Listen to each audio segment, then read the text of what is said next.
Then we have the NXT call-ups. They are definitely taking over SmackDown, and I am here for it. The Grayson Waller effect, baby. Oh my god. That was my favorite one of the whole night. I loved it. It was awesome. I'm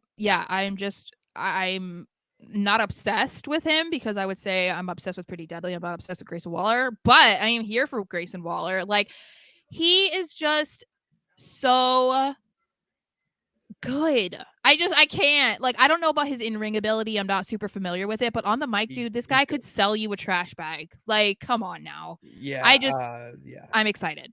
So, obviously, we saw the Grayson Waller effect. He introduced AJ Styles, which I am loving this feud. I am so here for Grayson Waller versus AJ Styles. I'm very excited that is going to be what apparently is going to be taking place after Night of Champions, which I feel like in a way they're kind of giving it away that it's going to be Seth Rollins that wins, which that's fine because that's what it should be.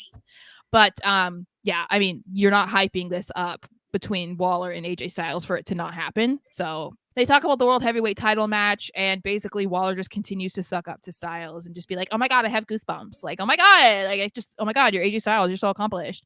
But then when he says that, when he starts talking about the match, he decides that he's going to announce who is going to win. And he says Seth freaking Rollins, which I was like, yes, boy. And so I am excited for this feud, but I was just a little disappointed with how it ended. I just felt like, because it abruptly ended after that and they just got into a stare down, and I was like, I kind of wanted to hear what AJ had to say. Yeah, I would have liked to see what AJ had to say, and I would have liked that segment to go a little longer because I was enjoying it. Mm-hmm. But what that's doing is just setting him up for a feud down the road, and I'm so here for that. I'm so here for an AJ Styles Grayson Waller feud. So polar opposites, and the fact that Grayson Waller could literally do anything. I mean, his NXT days where he was just so fucking cool. I love playing the bad guy.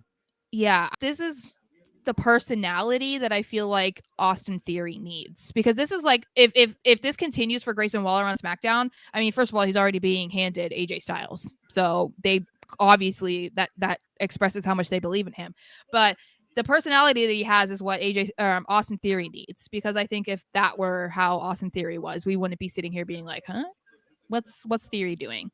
But then continuing with the NXT call-ups, we got only a little snippet of Mr. Cameron Grimes, but he did have an interview backstage, and he was talking about how he beat Baron Corbin in records time. And I'm going to use this term a lot, apparently, but I am obsessed with Cameron Grimes because of that behind the scenes vlog that WWE posted on their YouTube channel. It was awesome. It was really good. Of their reactions when they got called up during the draft. And I just like, it's also because I'm like a little emotional, but like watching him just get so teary and just so excited and so thankful, and talking about how apparently his dad has passed away and he was his number one fan. And so he was just really excited that his dad was able to watch his first match. And I was just like, these are the moments that I live for. I just love to see how happy these young wrestlers get and how excited they are, just like how much it genuinely means to them. So I'm forever obsessed with Grimes, unless he does something like completely disgusting or something like.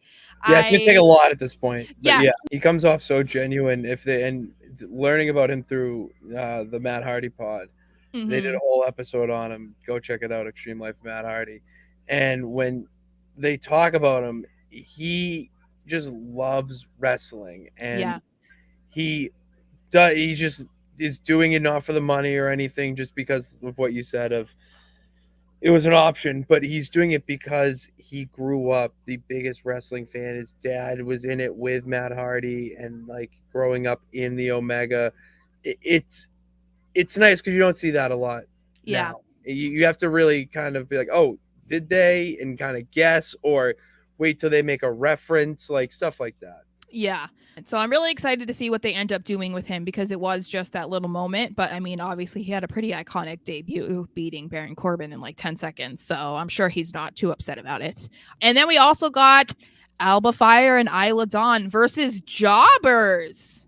That's a huge deal because the women never get squash matches ever. And Lacey Evans. True, but then she like died. Like she's gone. Like They have no definitive plans for her. Yeah, imagine. Hilarious. Yeah. So we got the Scottish ladies, which I love too because they're Scottish. They bring a cool dynamic to the women's division too because they're kind of theatrical and not in the way of like Bray Wyatt where it's like larger than life. You know what I mean? Like it's or like not real.